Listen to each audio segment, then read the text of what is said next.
Good evening. I'm Kathryn Smith, General Director of Madison Opera. Thank you for joining me for this preview of our upcoming production of Mozart's Don Giovanni. I'll start by talking about Mozart's life and career and then delve into the opera itself. When I'm done with my presentation, we'll go to your questions. If you are watching this on April 10th, please type your questions into the YouTube conversation box. If you type them while I'm talking, I'll see them when I get to the Q&A. If you're watching this after April 10th and have any questions, feel free to email me at info@madisonopera.org. Now I'll ask the magic people to share my screen. Johannes Chrysothemis Wolfgangus Theophilus Mozart, aka Wolfgang Amadeus, was born in Salzburg, Austria on January 27, 1756, to Leopold and Anna Maria Mozart. Leopold was a composer and music teacher in service to the Prince Archbishop of Salzburg. Wolfgang was the youngest of 7 children, 5 of whom died in infancy. He had an older sister named Maria Anna, nicknamed Nannerl. According to his older sister, he watched as a 3-year-old while she was studying keyboard, then started studying himself as a 4-year-old, and at the age of 5, he was already composing little pieces, which he played to our father, who wrote them down. During Mozart's childhood, his family traveled across Europe, presenting he and his sister as child prodigies. They began in 1762 and were on tour for 3.5 years, going to Vienna, Prague, Munich, Paris, and London. The touring life was not fun, and both Leopold and the children became critically ill during their time on the road. After years of touring, the family spent a year home in Salzburg, during which Mozart wrote 2 pieces that vie for position as his first opera. The first was the sacred Songspiel, The Obligation of the First Commandment, which premiered in March 1767. The second was Apollo and Hyacinthus, first performed in May of the same year. He was 11 years old. When he was in his early teens, Mozart and his father went to Italy for 18 months. In Milan, the 14-year-old Mozart wrote the opera Mitridate Re di Ponte, which was a success and led to more opera commissions, including Ascanio and Alba and Lucio Silla. Towards the end of a second Italian trip, Mozart wrote the first of his works to still be widely performed today, the motet Exultate Jubilate. He was now 17 years old. Around the same time, he got a job as a court musician for the ruler of Salzburg. He composed a lot in the following years, everything from symphonies to sonatas, string quartets, and serenades. Yet despite artistic success, he was job hunting elsewhere. The main reason was that the pay in Salzburg was terrible. A second reason was a lack of opportunity. Salzburg had no place for opera, as its court theater had closed. And while Mozart wrote every kind of music, he himself said, "Opera comes to me before anything else." He took some long job hunting trips to Vienna and to Munich. Neither visit was successful, though the Munich journey resulted in a popular success with the premiere of La Finta Giardiniera. Time for a pet photo. Everyone's life is improved by looking at cute animals, and the ones I'll show tonight reside with some of our Don Giovanni company members. Meet Ham, Swiss, and Rye, who live with Scott Gindel, our principal coach accompanist. Here they are having a meeting, and here they are having their post-meeting nap. At age 21, Mozart quit his Salzburg job and traveled around looking for work. In Mannheim, he fell in love with Aloysia Weber, one of 4 daughters in a musical family. He could not find work in Mannheim, so he went to Paris to look there. One of his letters hints at a possible job as an organist at Versailles, but he was not interested. He fell into debt and started pawning his possessions. So Mozart's father found him a new job back in Salzburg as court organist. The money was decent, but Mozart was reluctant to accept, finally arriving back in Salzburg in 1779. He was now 23 years old. 2 years later, his opera Idomeneo premiered with considerable success in Munich, and that proved a turning point. A couple months after this success, Mozart was offended when his employer, the Archbishop, treated him like a servant in front of the Emperor. He was even less happy when the Archbishop forbade him to perform for the Emperor, causing Mozart to lose a substantial fee. Mozart attempted to resign and was refused, and then abruptly fired 1 month later. If musical genius is the strongest motif of Mozart's life, the runner-up might be financial problems, which would constantly plague him. He wrote to his father after he was fired from Salzburg, "The present season is, as you know, the worst for anyone who wants to make money. but things are bound to improve. We must never let people know how we really stand financially. He moved to Vienna, where he became known as the best keyboard player in town. He also prospered as a composer, in particular with the opera The Abduction from the Seraglio, about two Western couples in Turkey. Note that this was his 14th opera, and he was still only 26 years old. Sometime during 1781, Mozart had moved in with the Weber family, who had moved to Vienna. Aloysia was now married, so Mozart's interest shifted to her sister, Constanza, and the two married in 1782. They eventually had 6 children, of whom only 2 survived infancy. For the next 3 years, Mozart produced orchestral concerts with himself as the main soloists. The concerts were popular and made money, and Mozart and Constanza adapted their lifestyle accordingly. Despite having had a hit with Abduction, Mozart did little opera writing in this time period, instead focusing on his piano career. But in 1785, Mozart began his collaboration with the librettist Lorenzo da Ponte. We will learn more about da Ponte soon. Their first collaboration was The Marriage of Figaro, an adaptation of the Beaumarchais play that had been banned from performance in Vienna. It told of a noble couple and their servants, a comedy with serious underpinnings that ultimately ended happily. The operatic version premiered in May 1786 and was a definite hit. Figaro's reception in Prague later in the year was even better, and this led to a second collaboration with da Ponte, Don Giovanni, which premiered in October 1787. We will come back to that one. But first, meet Tater Tot and Poppy Seed, who live with chorister Dale Kaufman. Towards the end of the 1780s, Mozart's financial circumstances worsened. He was giving fewer public concerts, so his income shrank. This was a difficult time for musicians in Vienna due to a general economic slump, and thus a decline in the ability of the aristocracy to support music. By mid-1788, Mozart and his family had moved from central Vienna to a suburb, and Mozart began to borrow money. Some biographers have suggested that Mozart was suffering from depression, and indeed his compositional output slowed, at least by comparison with his earlier years.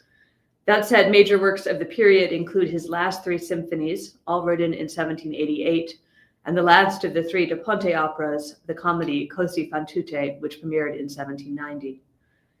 In what would prove to be Mozart's final year, he became very productive.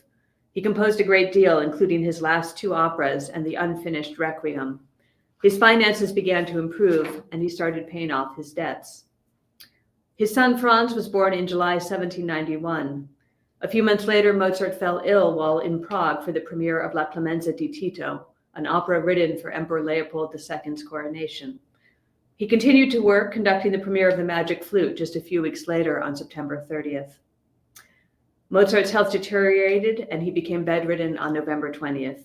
He died at home on December 5th, 1791. He was 35 years old. The exact cause of Mozart's death is not known. The official record lists severe military fever, which does not mean anything in modern medicine. Scholars have come up with 118 different causes of death. The most widely accepted theory is that Mozart died of rheumatic fever. He was buried at the St. Mark's Cemetery outside the city.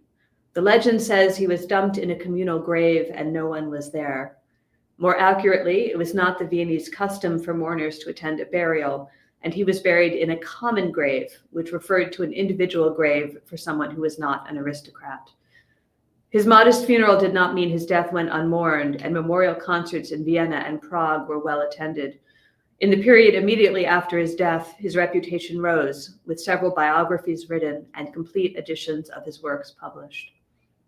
This is the legacy Mozart left us: over 600 pieces, including 41 symphonies, 36 violin sonatas, 27 piano concertos, 23 string quartets, 22 operas, 18 piano sonatas, 5 violin concertos, 4 horn concertos, over 100 dance pieces, and lots of sacred music, chamber music, and more.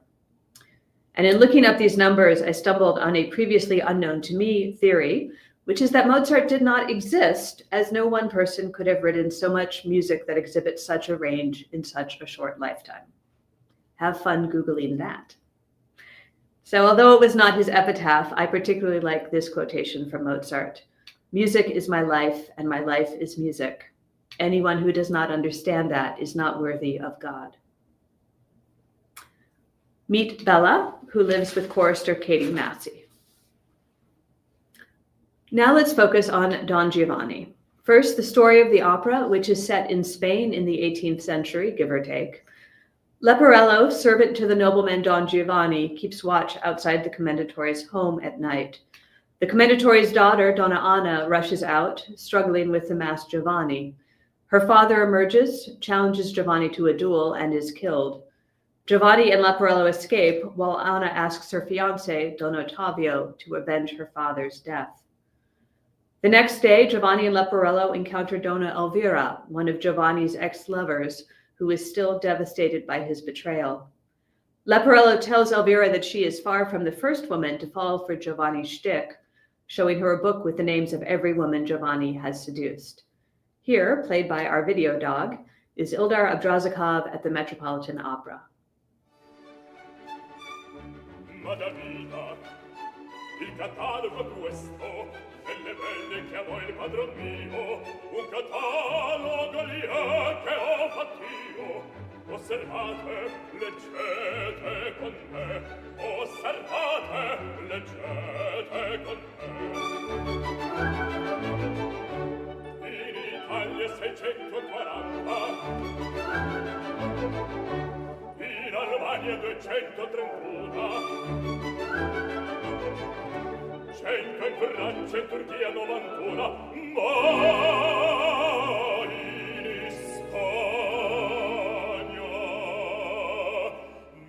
in Spagna son già 1.300.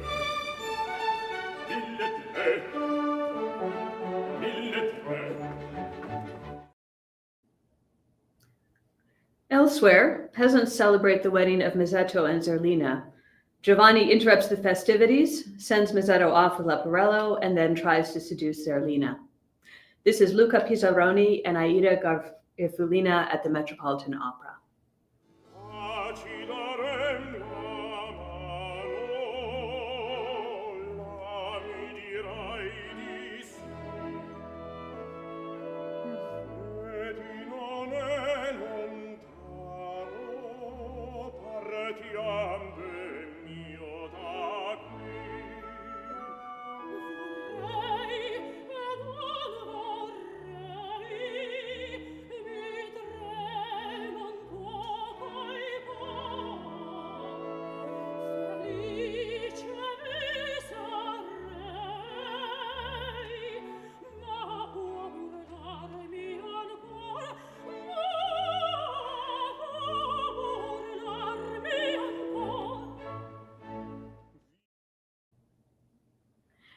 Elvira appears and advises Zerlina to flee. Then Anna and Ottavio enter and ask Giovanni to help them find the man who killed her father. Elvira reappears and warns them about Giovanni, but he insists that Elvira is insane. As Giovanni leaves, Anna suddenly recognizes his voice as that of the murderer and asks Ottavio again to avenge her. This is Carol Vaness at the Metropolitan Opera.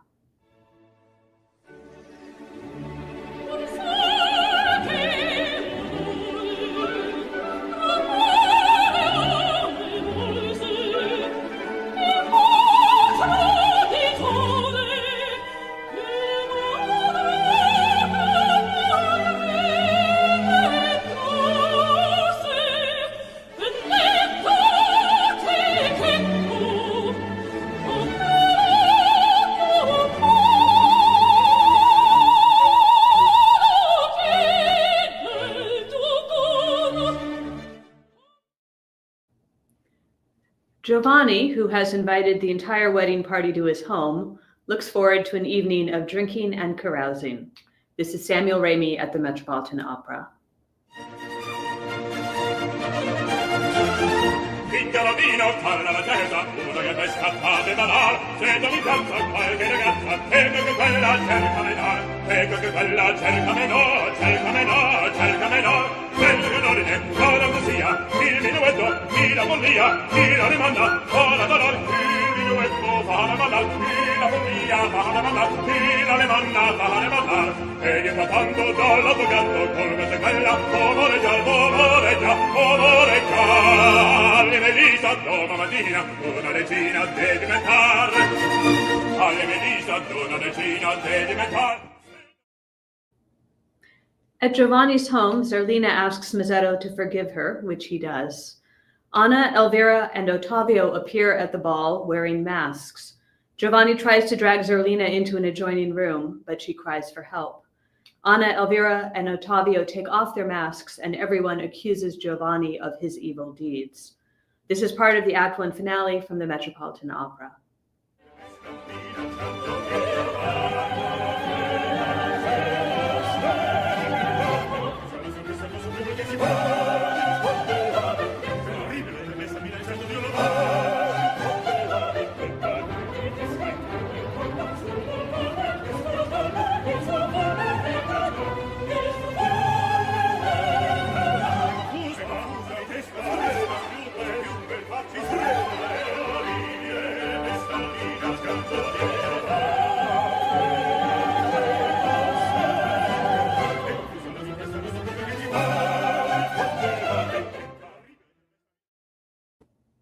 Act 2.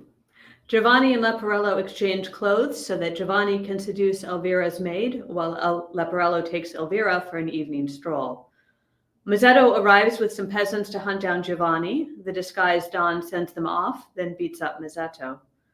Later that night, Leporello and Elvira are surprised by Anna, Ottavio, Zerlina, and Mazzetto, who all denounce the supposed Don. Leporello reveals his identity and then escapes. Ottavio proclaims he will take revenge on Giovanni. For her part, Elvira is still in love with Giovanni despite everything. This is Federico Lombardi at the Metropolitan Opera.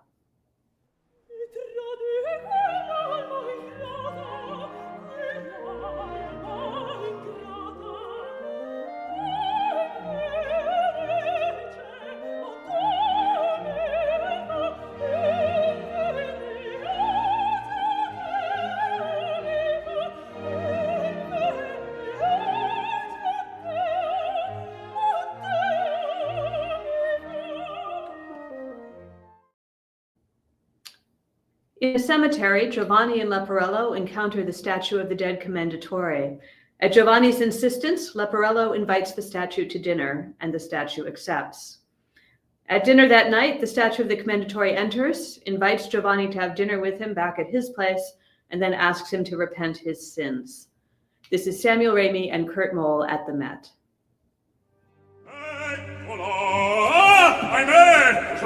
Leggerei questo mai, venti di casa mia, e l'ultimo momento, non ho ch'io non mi penso, donne lontane da me, venti ti ceneranno, dove calvato hanno, pentiti, no, pentiti, no.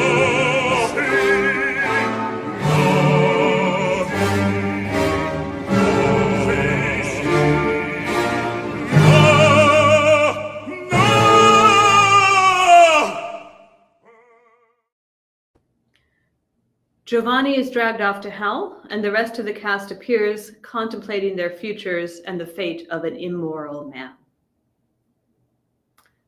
Meet Shadow, who lives with Andrew Stenson, who is singing Don Ottavio in our production. So, how did we get here? First, let's meet Lorenzo da Ponte, our librettist, whose life makes Don Giovanni's look almost normal. Born Emanuele Conigliano in Vittorio Veneto, Italy, he was raised Jewish. His family converted to Catholicism when he was 15, and he took the name Lorenzo da Ponte from the bishop who baptized him. Da Ponte studied at the local seminary and was ordained a priest when he was 24 years old. He also began writing poetry. He moved to Venice, where he led a very dissolute life despite being a priest. It was alleged that he lived in a brothel and organized the entertainments there. He made political mistakes, such as a speech that proclaimed that laws were the cause of unhappiness. He was banished from Venice in 1779 on the grounds of libertinage, blasphemy, sacrilege, and adultery. Now 30 years old, he moved to Austria, working as a writer and attaching himself to various patrons. He then got a job in Dresden translating theater libretti. When he was 34, he got a job as official court librettist in Vienna. Within a few years, he had gained massive acclaim for his work.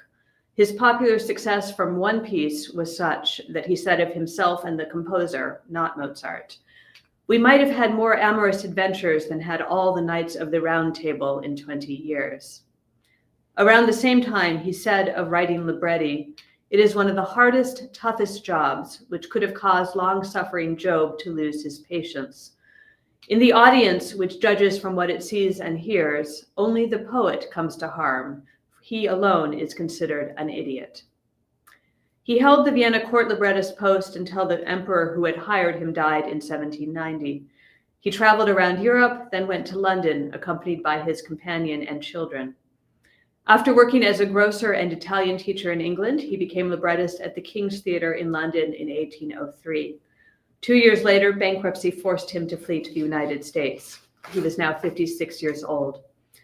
The family settled in New York City first, then outside of Philadelphia, where he ran a grocery store. He returned to New York to open a bookstore and became friends with a wealthy real estate developer who helped him get an unpaid appointment as the first professor of Italian literature at Columbia College. He became a U.S. citizen at age 79. He published his memoirs in 1823. They are of dubious accuracy. Da Ponte remained committed to opera, and in 1833, at age 85, he built the Italian Opera House, the first theater built specifically for opera in the U.S. It lasted 2 seasons before he had to sell it to pay the company's debts. He died in 1838 and was buried in a cemetery on 11th Street. In 1909, that cemetery was paved over and everyone's remains were moved to Queens, so no one knows the exact current location of Da Ponte's grave. This is Zumi, George, Dexy, and Gibby, who live with chorister Andrew Kaiser. Now meet Don Juan, a legendary and fictional libertine.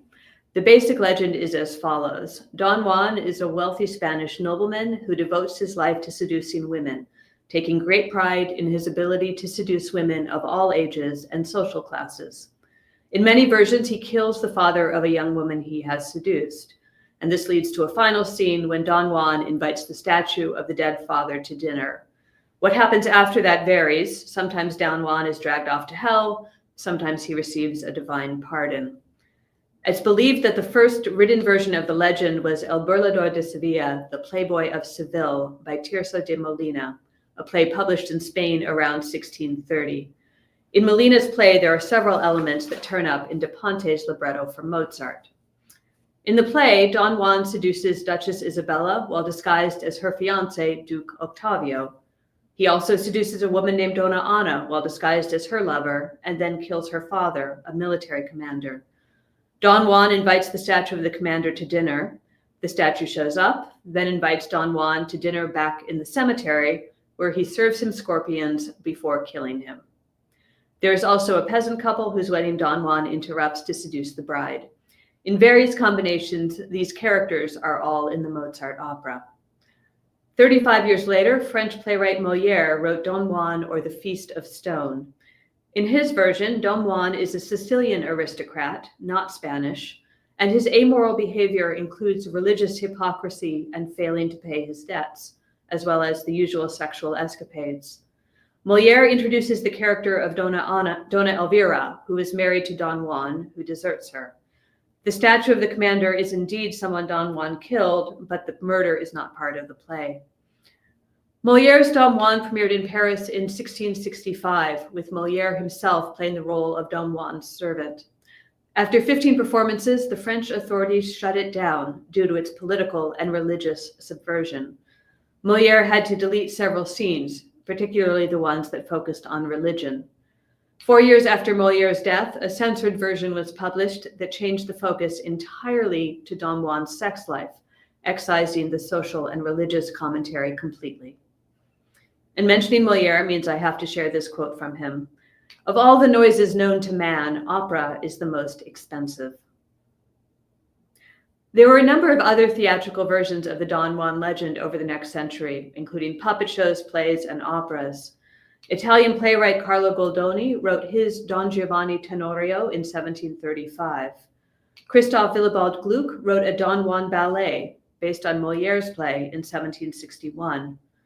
Among the operas were The Stone Guest by Vincenzo Reghini in 1776, and two Don Giovannis, one by Giuseppe Gazzaniga and one by Francesco Gardi, which premiered in Venice on the same day in 1787.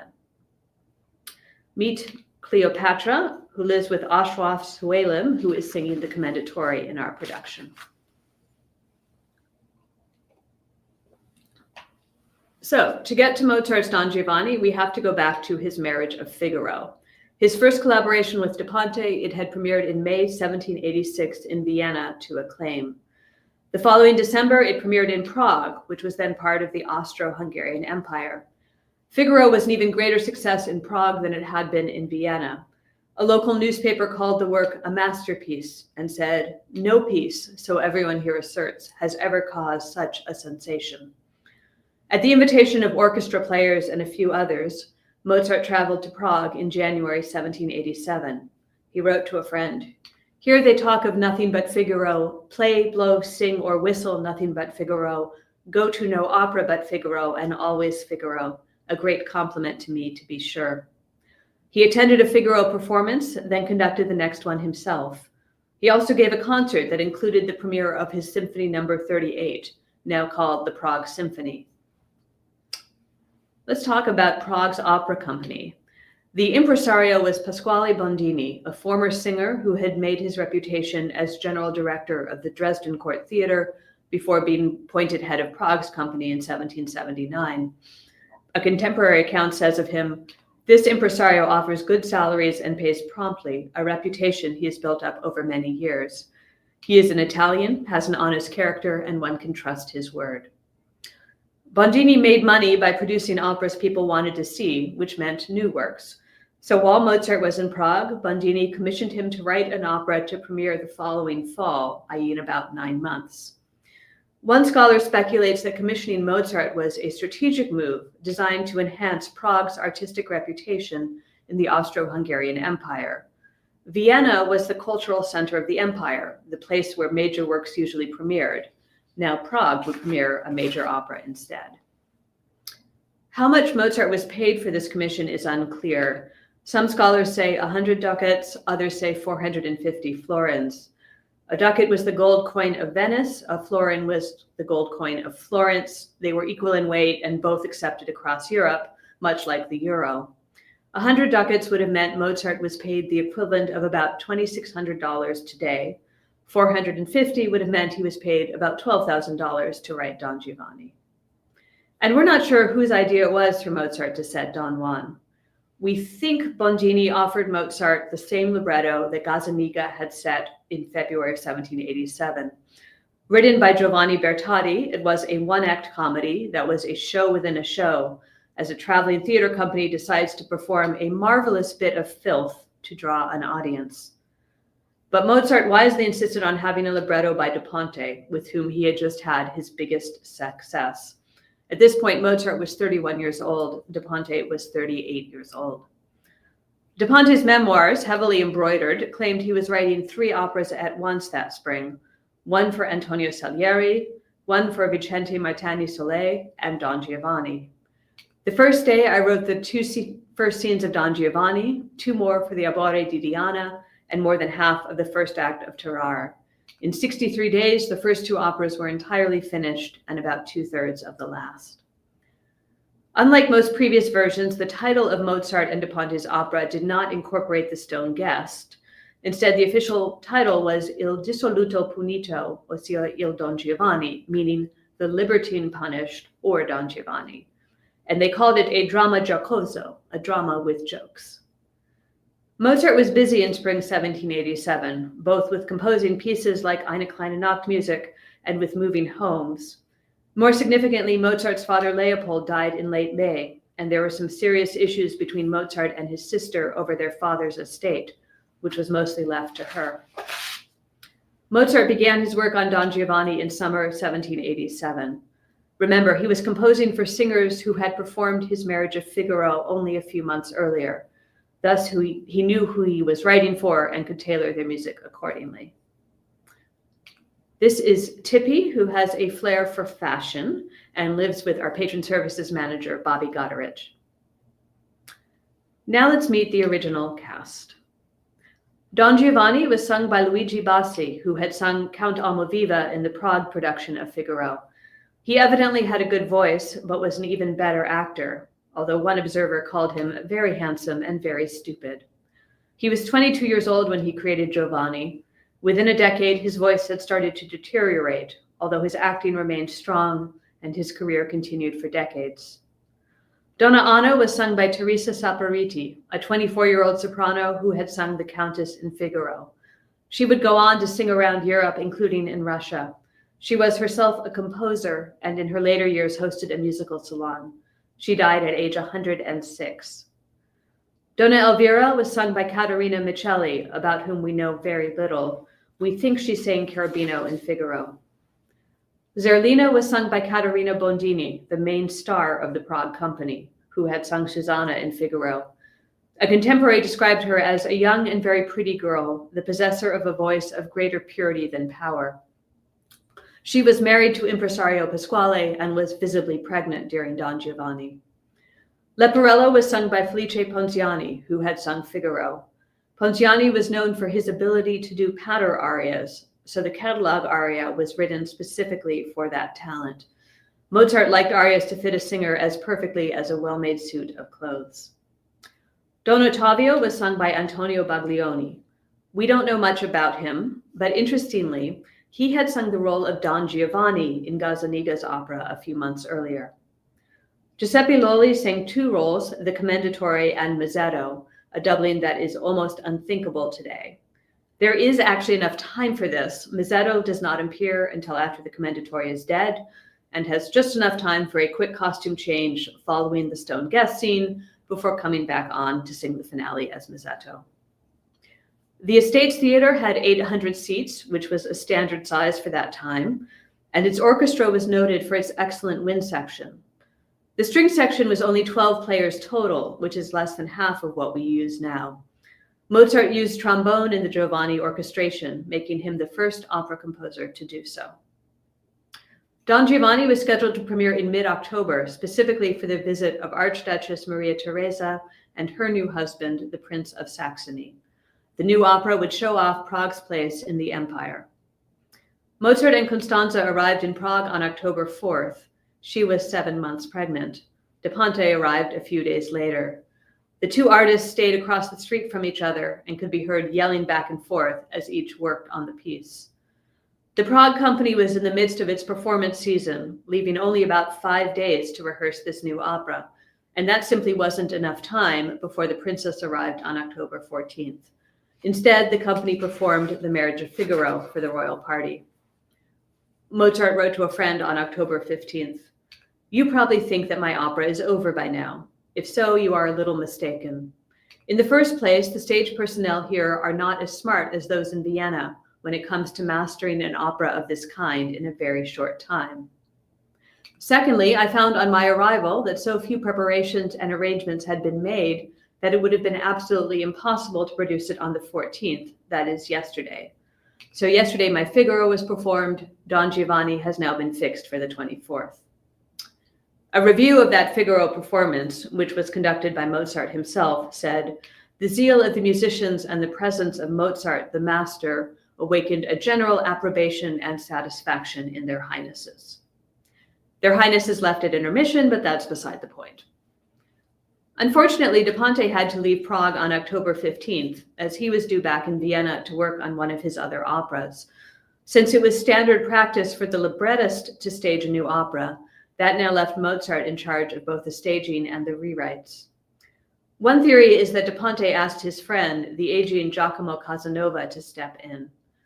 Casanova was born in Venice, studied law and religion, but abandoned both of those fields and went on an itinerant career as a gambler, musician, con man, and writer. He traveled across Europe, scamming money from various patrons, and was thrown in jail at least once. He was notorious for his sexual affairs with women, and his name became synonymous with a libertine just like Don Juan. He spent his final years living in Prague, and his memoirs were published posthumously. As for Don Giovanni, legend is that Casanova helped Mozart with the rewrites and attended opening night. A draft of one of the Act II scenes was found in Casanova's handwriting after his death, lending a bit of credence to the legend. Mozart wrote to that same friend on October 21st. The premiere was fixed for the 24th, but a further delay has been caused by the illness of one of the singers. As the company is so small, the impresario is in a perpetual state of anxiety and has to spare his people as much as possible, lest some unexpected indisposition should plunge him into the most awkward of all situations, that of not being able to produce any show whatsoever. So everything dawdles along here because the singers, who are lazy, refuse to rehearse on opera days, and the manager, who is anxious and timid, will not force them. This is Jack, who lives with chorister Natalie Falconer.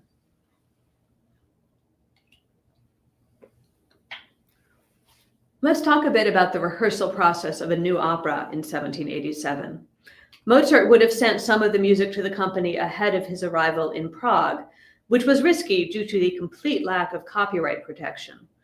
But much remained to be written when he arrived, including the overture, Zerlina and Mazzetto's entrance with the chorus, Don Giovanni's Act II serenade, the graveyard scene, and the finale. Other changes would be made during the course of rehearsals. It was easier to develop an opera with the composer present, as he could make adjustments on the spot. For example, Luigi Bassi, who sang Giovanni, did not like his Act I champagne aria and asked Mozart for another number. Mozart then wrote the duet La ci darem la mano. Legend has it that Bassi made him rewrite it 5 times. Bassi described Mozart years later. Mr. Mozart was an extremely eccentric and absent-minded young man, but not without a certain spirit of pride. He was very popular with the ladies, despite his small size, but had a most unusual face, and he could cast a spell on any woman with his eyes. According to another source, Mozart occasionally spoke in rhymed couplets during rehearsal, a variation on speaking in recitative, which he had done on his previous visit to Prague. The finale of Act II, the banquet scene, was largely worked out during rehearsals. During the scene, the orchestra plays excerpts from 3 different operas, The Marriage of Figaro, Una Cosa Rara by Martini Soleil, and While Two Dispute, the Third Enjoys by Giuseppe Sarti. All 3 were well known to Prague audiences, and de Ponte had written the libretti to 2 of them.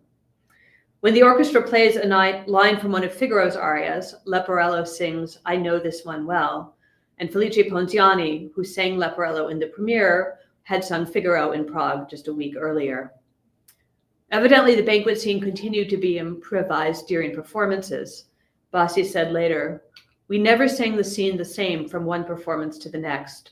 We did not keep the beat exactly and instead used our wit, always knew things and paying attention only to the orchestra, everything parlando and almost improvised. That is how Mozart wanted it." As for the overture, legend says that Mozart pulled an all-nighter and that the orchestra sight-read the music on opening night. Mozart said after the premiere, "Some of the notes fell under the score desks, it is true, but the overture went remarkably well on the whole." Don Giovanni finally premiered on October 29th, 1787, to a packed house. Mozart conducted from the keyboard, playing the recitatives himself. The Prague newspaper wrote, "Connoisseurs and musicians say that nothing like it has ever been performed in Prague. When Herr Mozart entered the pit, he received a triple ovation, repeated when he left." Incidentally, the opera is very difficult, and everyone admires the good performance despite the limited time of study. Stage and orchestra did everything to reward Mozart with a good execution. Mozart stayed in Prague for about a month, conducting the first 3 performances, plus a 4th for his own benefit, meaning he kept the box office proceeds. Bondini offered Mozart another commission, but he turned it down, writing to a friend, "People here are doing their best to persuade me to remain on for a couple of months and write another one, but I cannot accept this proposal, however flattering it may be." Again, Vienna was the big cultural capital, and that was where Mozart returned, finally being given a court position that December. Don Giovanni remained popular in Prague with 116 performances within a decade. Domenico Guardasoni, who was the stage manager for the company and later took over running it, wrote to de Ponte, "Long live de Ponte, long live Mozart. All impresarios, all virtuosi should bless their names. So long as they live, we shall never know what theatrical poverty means. Jumping ahead a few years, Mozart did write another opera for Prague, which turned out to be one of his last, La Clemenza di Tito, premiering there in 1791. Antonio Baglioni, the first Don Ottavio, sang the title role of Tito. And while Clemenza di Tito was in rehearsal, Mozart conducted a final Prague performance of Don Giovanni, and he died 3 months later. This is Nova, who lives with Charles Eden, who is singing the title role of Don Giovanni in our production.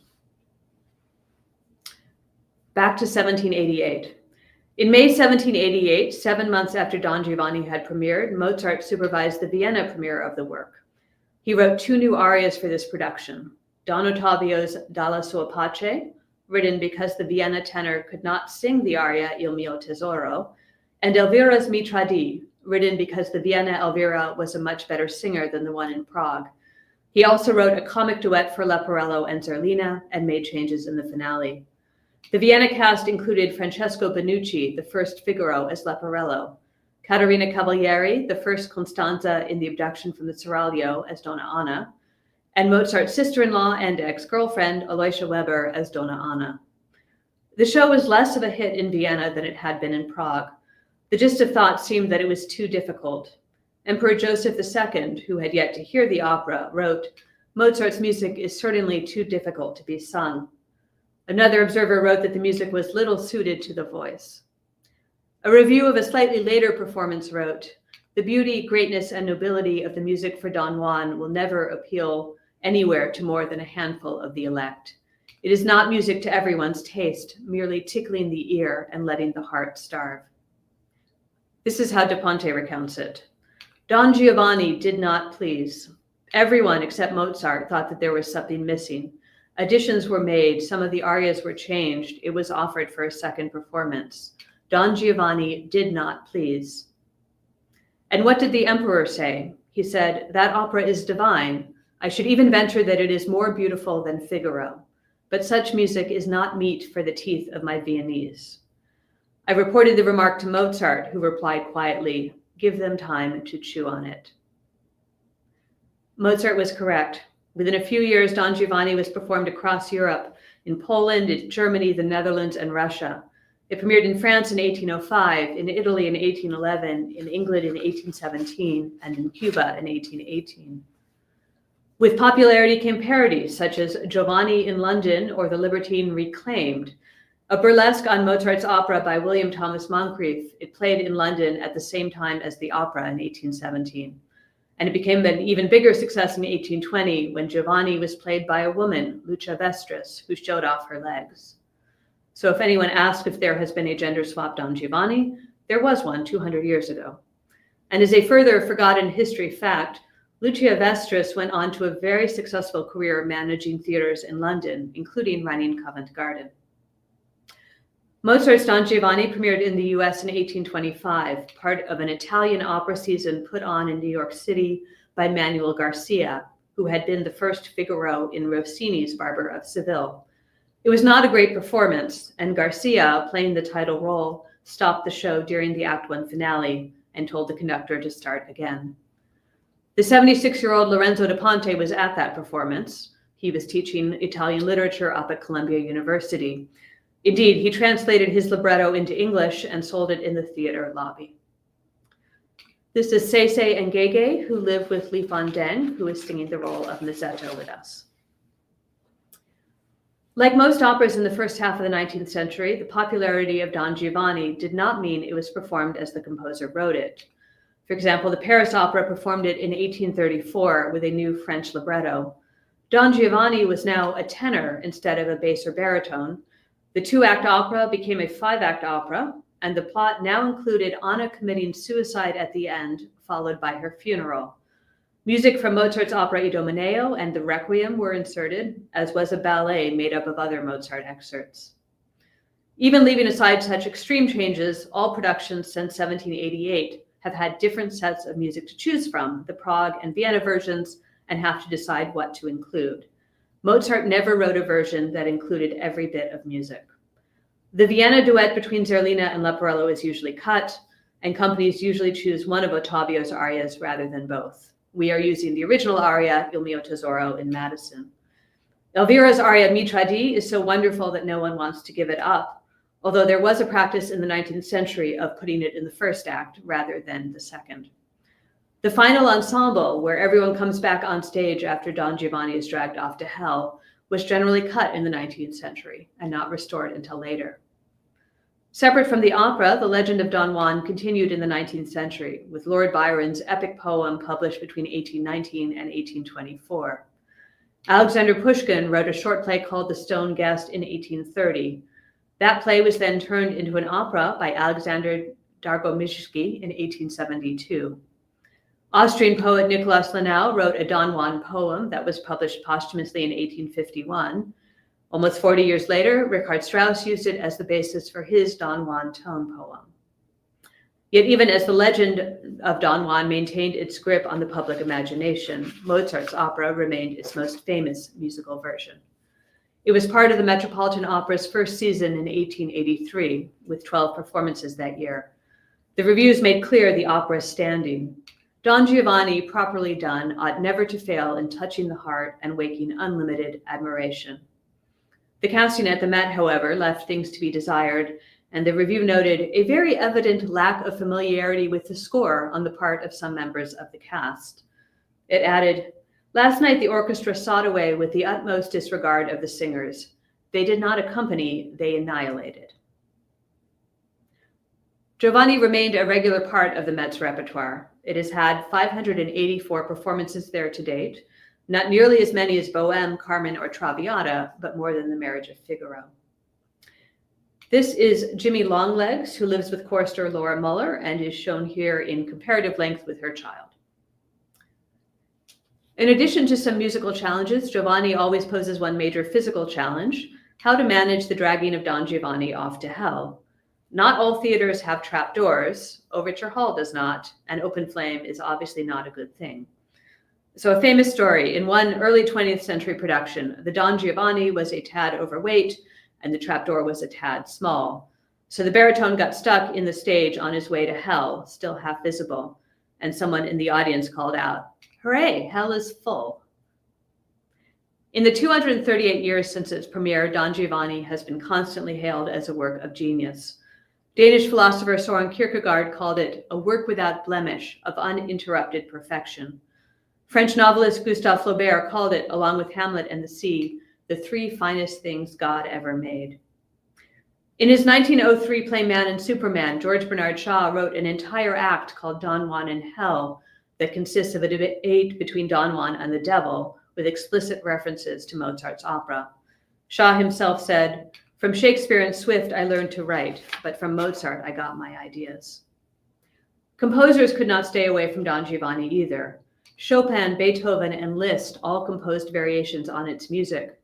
In Offenbach's The Tales of Hoffmann, a character sings a couple of Leporello's lines, and Rossini quoted the music in his Il Turco in Italia.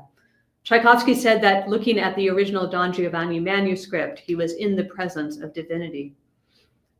The advent of the phonograph in the early 20th century meant people could own operas, or at least part of them, as a record only held 5 minutes of music.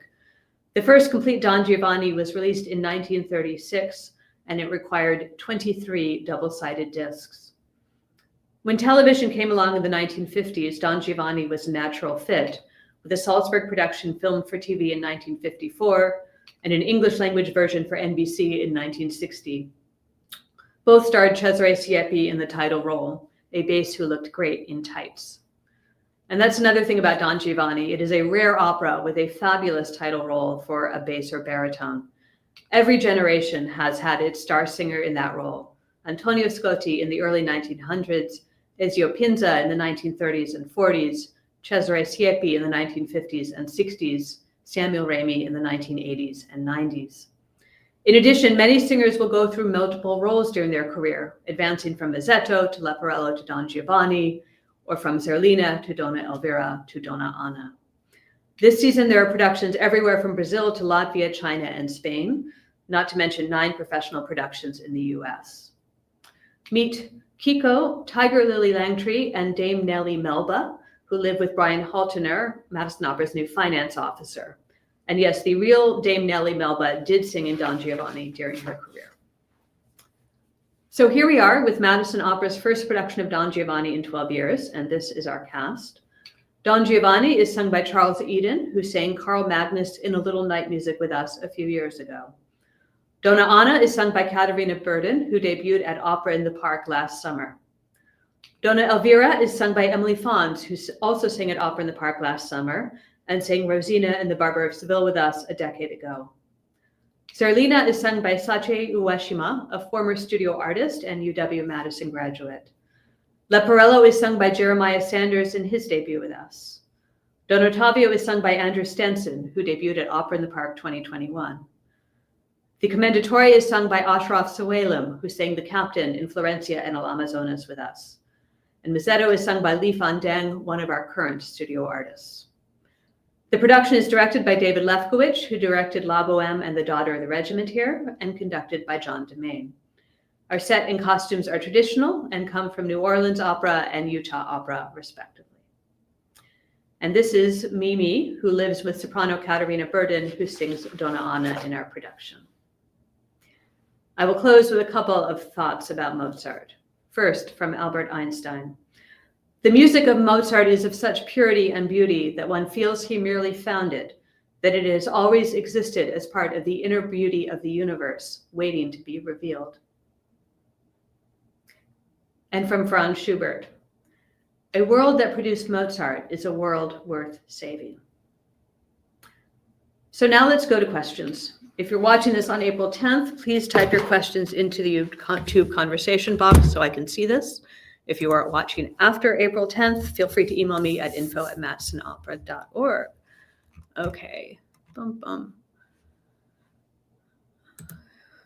Hey, Lynn, are there any nuances in this production the audience should be looking for? Excellent question, but we start rehearsals in 2 days, and I will know more after that.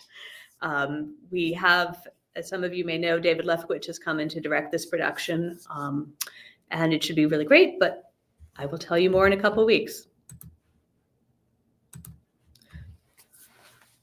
Are there other Dupont stories that should be or would be make opera? You mean about his life?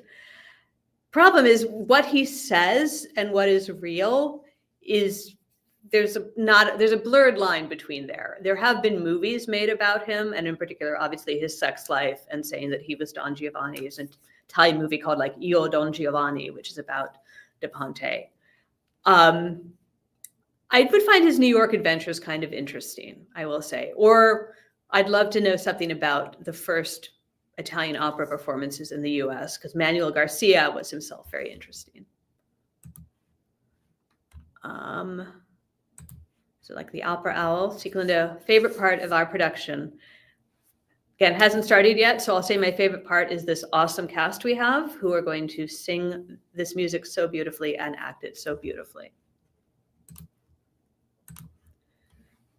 So interesting that he was first to include the trombone. Was there a reason it had been previously avoided? Something like it being associated with a different style of music? Really good question. And truthfully, when I saw, it's first time to use trombone, I'm like, when was the trombone invented? I couldn't find anything that explained why no one had done it before. It's possible that it was just orchestras were smaller and you did it with fewer instruments. So why do a big thing like the trombone? Don't have a reason that I could find. Okay, it looks like there are no more questions. Cool. So I'm going to draw this preview to a close. Thank you for joining me. Hope you enjoyed it. Hope it made you smile a little bit. And I hope you'll consider joining us for Don Giovanni in a few weeks. Have a great night.